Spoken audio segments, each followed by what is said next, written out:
Naam, kutoka hapa Ujasiri HQ, ujasiri ni mwingi, ujasiri full package, ujasiri full tanki, ujasiri ni trillion. Sasa nimekuja nyumbani huko nikamkuta.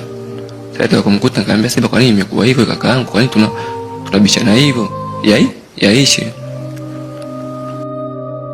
Pole sana Alvin Asei, pole. Wakati mwingine hasira dakika chache inaweza kuharibu maisha ya watu wengi kwa miaka mingi. Kijana huyo ameonyesha kuwa si kila anayefanya ukatili alikuwa amepanga kufanya hivyo, bali wengine hujikuta wakiharibu maisha yao kwa kushindwa kuutawala moyo, hasira na maamuzi ya muda mfupi. Pole Alvin Asei. Na fundisho katika hili huonesha kabisa hasira na adui ya maamuzi sahihi. Ukiwa na hasira waweza kufanya kosa ambalo halitarekebishika tena na tena. Pombe na maamuzi mabaya vinaweza kwenda pamoja.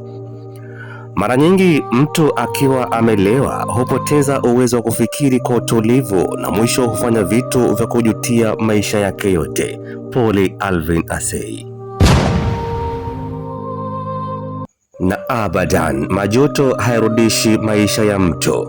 Baada ya tukio, kilichobaki ni huzuni, majuto na maumivu kwa familia zote mbili.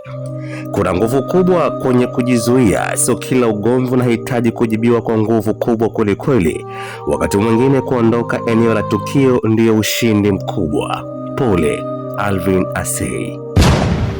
Kato kamwe usije ukaidharau dakika moja. Inaweza kubadilisha maisha yako yote.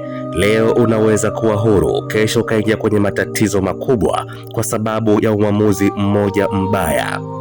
Relax kabla ya kufanya jambo. Ukiwa na hasira, jiulize utajivunia nini uamuzi huo kesho, maana hasira hupita, lakini matokeo yake yanaweza kubaki maisha yako yote.